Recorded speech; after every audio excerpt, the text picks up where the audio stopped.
پھر Indus water treaty کا بھی ذکر ہوا. تو جتنے معاملات ہیں الحمدللہ ہم نے اپنی بڑی ذمہ داری کے ساتھ نہ صرف پاکستان کا مقدمہ لڑا, وہاں پوری امہ کا مقدمہ لڑا اللہ کے فضل سے. اور جو ہماری ایفرٹس ہیں کچھ ابھی میڈیا پہ نہیں ہے وہاں, اور آپ کو اس کے نتائج جو ہیں وہ آنے والے دنوں میں انشاءاللہ مجھے بڑی امید ہے, میں آپٹمسٹ ہوں کہ وہ نظر آئیں گے. پھر اس وقت اس بڑی بہترین میٹنگ ہوئی آپ کی ڈونلڈ ٹرمپ کے ساتھ, تو کیا ان کو کب ہم پاکستان میں دیکھیں گے؟ پاکستان میں تو دیکھنے کا انشاءاللہ ان کو انوائٹ کیا پرائم منسٹر صاحب نے, لیکن یہ ہے کہ ہمارا مین جو ہے وہ کوشش ہے کہ جو فلسطین اور غزہ میں اس وقت معصوم ہمارے بہن بھائیوں کا خون بہہ رہا ہے وہ ختم ہو اور اس کو بند کیا جائے.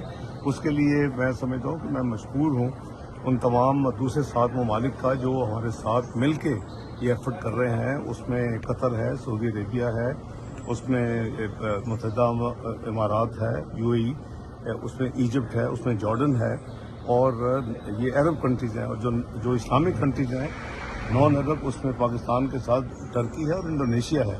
تو یہ ہم اس وقت ایز ممبر آف امہ اور قرآن و حدیث کے مطابق جو ہماری ذمہ داری ہے اس کو پورا الحمدللہ وہ بھی ہم نے کیا ہے, لیکن اس کا زیادہ پرچار نہ کیا جائے تو اچھا ہے. وہ ہماری پوری ایفرٹ جو ہے وہ الحمدللہ مجھے اللہ کے گھر پوری امید ہے کہ اس کے کئی راؤنڈز ہوئے ہیں, لیکن وہ آف کیمرہ آف میڈیا ہے, اور انشاءاللہ مجھے امید ہے کہ اس میں خیر نکلے گی. ڈاکٹر صاحب, آپ کی امیرکن پریزیڈنٹ سے جو ملاقات تھی پرائم منسٹر کی اور فیلڈ مارشل کی, اس دوران ہم نے دیکھا کہ پاکستان میں سرمایہ کاری کے حوالے سے بھی بات ہوئی. کیا آپ سمجھتے ہیں آنے والے دنوں میں پاکستان کا رول بڑھنے جا رہا ہے خطے میں, اور جو ایک انڈیا کو جو ہم نے شکست دی ہے اس کے بعد سارا سینیریو چینج ہو گیا؟ سوال کرے جب مجھے رول بڑھنے نہیں جا رہا, بڑھ چکا ہے اللہ کے فضل و کرم سے.